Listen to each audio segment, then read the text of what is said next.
Hey guys, I am here at GenCon 2016 at the Spoils booth with Ian. It's great to be back here at the booth, and you guys have just released Decade of Decadence. I gotta say, this is probably the most interesting thing that has happened to collectible games in a very long time. Tell me all about this thing, Ian. So the Decade of Decadence is a celebration of our long history with Spoils.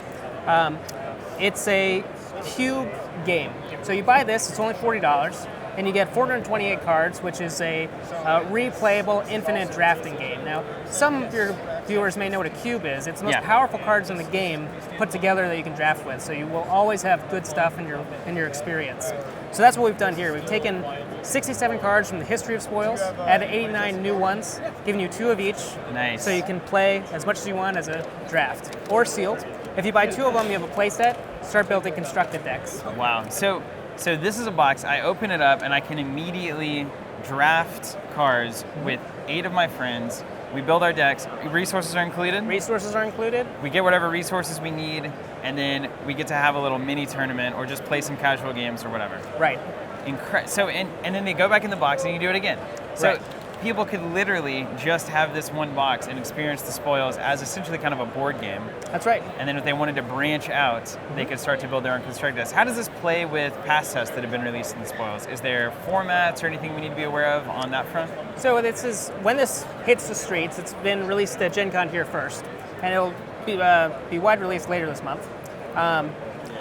It will be legal and current, which is anything that's currently available to produce. Right. It will also begin as a core set the next cycle, which we're calling the Revenant cycle. Perfect. So you buy this and you have some of those powerful cards that are going to be available in that cycle as well for your constructed tournaments. Well, tell me about the Spoils, right? So, I mean, we were huge fans of the Spoils, 2006, 2007. Back in the day, I remember my first Gen Con was spent playing nothing but the Spoils and basically eating whenever I remembered to do so. So you guys have been on a long journey since then. Tell me kind of how that has all transpired into where you are now, right? Well, the Spoils, as you say, has been around a long time and gone into different phases. Our last 18 months have been our best ever by any stretch of the imagination. More people are playing now. We're selling more product now. There have been more releases now than ever before. Just in the last month, we've had two $1,000 tournaments in Orlando and Philadelphia. Wow. Partnered with Ultra Reality Games to do 1Ks all over the country. This weekend, we're having new player events that are filling up. Our bootstraps are filling up. We're doing a $5,000 open on Saturday, which anyone can play in sealed. Wow. So more people are playing and enjoying Spoils than ever before. And looking at all that in the last year and being on the show floors and talking to distributors, we thought, well, what's working in card games and what isn't?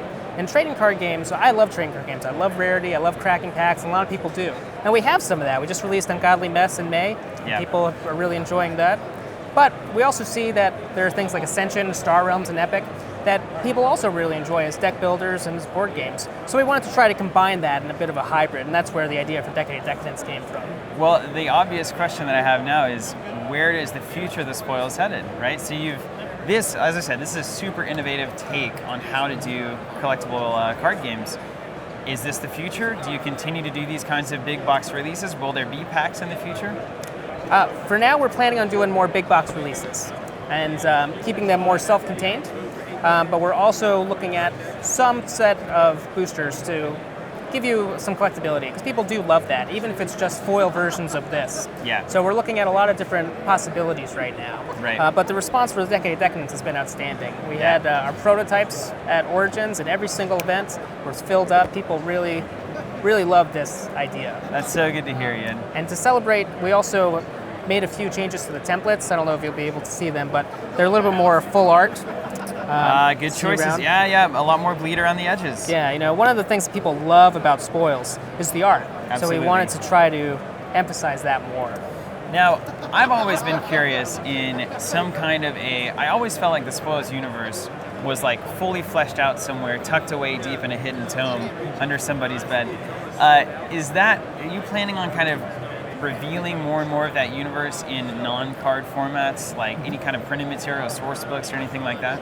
Well, right now we have comic books available for the Shade of the Devoured Emperor and Holy High sets. They're on our website. They're digital PDFs anybody can download and enjoy.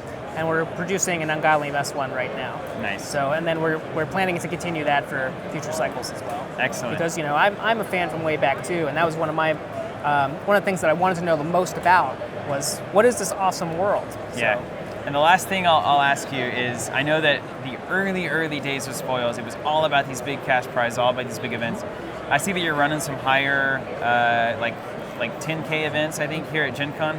Are you ultimately wanting to get back to that level of tournament get prestige, or given that the game's going kind of a different direction now, are you looking to kind of do something different with the competitive environment? The competitive environment, we want to be almost entirely casual, to be honest with you. We have Victor's Organized Play, which is focused on casual. Any store can sign up at thespoilscardgame.com/victors. You get a free kit, which comes with 2 posters, a window decal, 200 play cards, and 200 promos. And the idea there is you run Spoiled Rotten, which is just a fun, casual league in your shop. You play, we play a game, win or lose, I get a sticker, 5 stickers, I get a promo. When you want to do drafts or tournaments, we have a different promo set for that. But keeping it in the shops, fun and casual. Now we are doing these $1,000 and 5K tournaments this summer, but we're going to be taking a break from those in the fall, and then perhaps next summer we'll go back to something like that. But for us, it's about having fun with Spoils first, and then building up to more of the prestige. Great. Well, Ian, it's an absolute pleasure. Yeah, thank you very much. Success. Wish you all the best. This is The Spoils. Check it out in what seems to be a format and a new kind of approach that is looking at everything you ever liked about collectible card games and everything you ever disliked about collectible card games, and beautifully fusing those two concepts, leaving out the stuff you didn't like and adding all the stuff you do like. I can't wait to get my hands on it.